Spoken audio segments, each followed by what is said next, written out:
Buat kalian yang pengen ngebatasin orang yang pakai WiFi atau LAN, itu sebenarnya kalau di router atau modemnya itu udah ada bawaannya.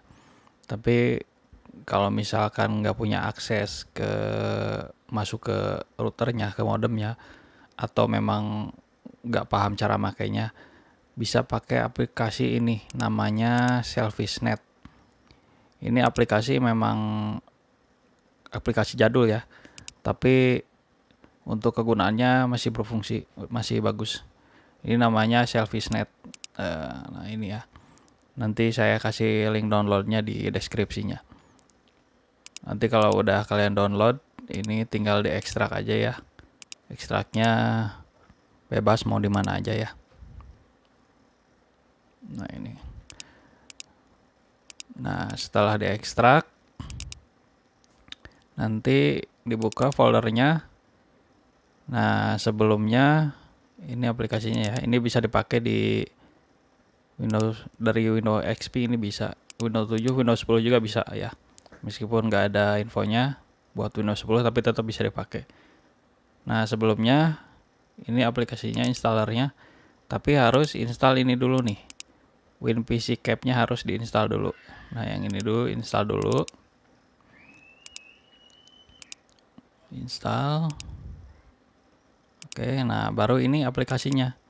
Ini tidak perlu diinstal ya, jadi ini tinggal dibuka aja aplikasinya. Tapi dibukanya wajib pakai Run as Administrator ya. Jadi klik kanan, Run as Administrator. Kalau nggak pakai Run as Administrator ini nggak akan jalan aplikasinya ya. Nah, setelah itu ya, ini pilih networknya, network adapternya. Defaultnya memang ini ya. Nanti juga kalau misalkan kalian ada lebih dari satu network adapternya, dipilih yang dipakainya yang mana ya. Nah ini. Nah setelah itu, dari sini kita ke network discovery. Nah tuh diklik. Kalau nggak diklik, ininya nggak akan keluar. Ini yang connect ke kita apa aja ini. Nah ini ya. Kalau misalkan ini memang nggak nge-refresh sendiri ya. Kalau misalkan ada device atau LAN yang connect baru, jadi harus diklik lagi gitu. Diklik lagi ya beberapa kali lah. Nah ini kelihatan nih dari IP-nya apa aja. Bukan IP address ya, ini IP yang di connect ke modem. Terus sama MAC address-nya. Memang di sini nggak dikasih tahu secara detail ya, nggak ada nama device-nya apa gitu. Kalau misalkan di router itu biasanya ada, biasanya ya, tapi nggak semua. Tapi dari sini MAC address-nya ada. Nah MAC address ini bisa dilihat misal di HP ada MAC address-nya, atau dari IP ini. Nah kayak ini desktop, ini biasanya laptop. Kalau ini bisa LAN, bisa CCTV juga bisa ya.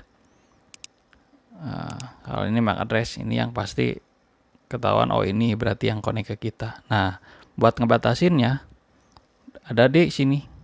Nah dibatasinnya mau download cap atau upload cap. Kalau download cap itu ya dibatasi downloadnya pengen segimana ini si device yang ini ya, biar dia nggak nyedot semua bandwidth internetnya ya. Atau dibatasi upload capnya, atau bisa juga di block. Nah kalau di block ini sama sekali dia nggak bisa pakai internet kita ya. Nah ini di block. Nah, caranya misalkan kita contohin ya, yang ini aja. Download capnya misalkan kita masukkan 100, hitungannya kilobyte ya, 100 kilobyte. Upload capnya misalkan 50. Nah udah gitu masukin. Nah ini biasanya aplikasinya memang agak ngaco ya, tapi nggak begitu parah. Jadi setelah masukin, coba klik ke yang lain kayak gini nih, klik gitu aja. Udah gitu baru ini start redirecting spoofing. Kalau ini nggak diklik, nggak akan ngaruh, ini masukin juga. Jadi ngaktifin lah istilahnya ya. Nah baru klik. Nah udah, nah tuh kita bisa kelihatan ini yang connect ngambil bandwidthnya segimana tuh, naik turun. Kalau misalkan nanti ada yang connect yang baru lagi, klik lagi, nanti muncul lagi di sini ya ke bawahnya gitu. Tinggal diklik lagi, nanti lihat lagi yang muncul yang connect yang baru, device yang baru. Kalau misalkan ini udah disconnect, pas diklik lagi ini pasti hilang, ada yang hilang, itu udah nggak connect lagi. Nah kayak gitu ya. Dan perlu diingat juga ini, kalau misalkan ada lebih dari satu komputer atau laptop yang connect ke WiFi ini, dia juga bisa pakai aplikasi ini ya. Jadi saling limit juga gitu ya. Jadi misalkan di komputer satu lagi ternyata ada yang pakai aplikasi ini juga, si SelfishNet ini juga. Ya sama aja, mereka juga bisa. Nah, gitu ya. Jadi ya kalau bisa ya di satu aja pakainya ininya. Jadi biar nggak saling ngontrol bandwidth ya.